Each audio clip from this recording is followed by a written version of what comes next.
73 ফেরকা কইছে না হুজুর? 73 ফেরকা জাহান্নামে যাবে ইল্লা মিল্লাতা ওয়াহিদা, একটা দল ব্যতীত। সেই দল কারা?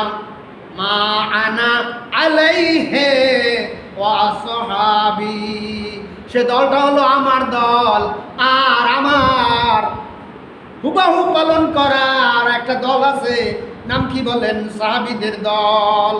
আমাকে যারা অনুসরণ অনুকরণ করবে, আমার সাহাবীদেরকে যারা অনুকরণ করবে, কেবলমাত্র তারাই নিষ্কৃতি পাবে, তারাই সফল কাম হবে, তারাই নাজাত পাবে। এছাড়া 72 ফেরকা জাহান্নামী হয়ে যাবে। দেখেন না, যত দল, যত মত তত দল, যত মানুষ, দলের আর অভাব নাই। আপনি ফেসবুকে একটু সার্চ দিয়ে দেখেন যে পৃথিবীতে দল আছে কয়টা। 73 ফেরকা ছাড়াই গেছে। একজন পীর সাহেব নিজে কিচ্ছু জানে না, হেও একজন পীর। পীর হওয়ার জন্য 3টা কোয়ালিটি দয়ার নবী বলেছেন, আমি বলি নাই।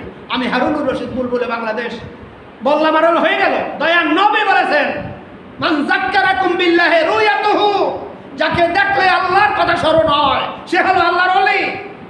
ওয়া যাদা ফি ইলমিকুম মানতিকুহু, আর যার কথা শুনলে ইলম বাড়িয়া যায়।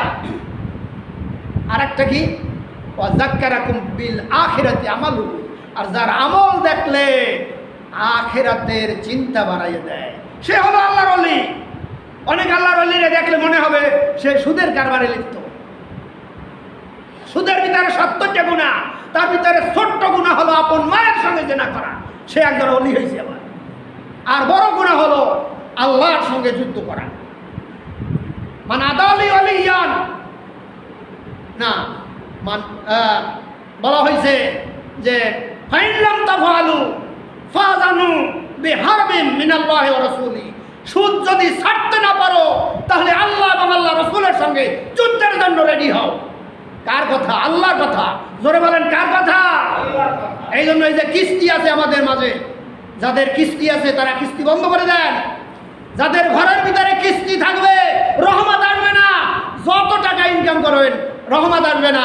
আর আপনার নামাজ আল্লাহর দরবারে কবুল হবে না, রোজা আপনার দরবারে কবুল হবে না, হজ আপনার দরবারে কবুল হবে না, যাকাত আল্লাহর দরবারে কবুল হবে না, কোন ইবাদত আল্লাহর দরবারে কবুল হবে না, কোরআন তেলাওয়াত কবুল হবে না, হুজুরকে টাকা দেন, হাদিয়া দেন, কবুল হবে না, যদি আপনার সুদের ভিতরে আপনি লিপ্ত থাকেন।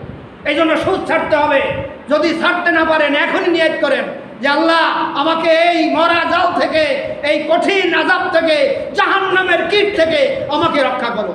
আল্লাহর কাছে চান, আল্লাহ দিবে। আল্লাহ তো নিজেই বলেন, উদুনি আস্তাজিব লাকুম। শেষ রাত্রে আল্লাহ তাআলা প্রথম আসমানে এসে বান্দার নিকটবর্তী হইয়া বলতে থাকে, কে আছো অভাবগ্রস্ত, আমি তোর অভাব পূরণ করে দেব। কে আছো ঋণগ্রস্ত, আমি তোদের ঋণ পরিশোধ করে দেব। কে আছো সম্মান লাগবে, আমি তোকে সম্মান দেব। কে আছো এই কিস্তির মধ্যে লিপ্ত আছো, আমার কাছে চা, উদুনি আস্তাজিব লাকুম, আমাকে ডাকো, আমি তোমাদের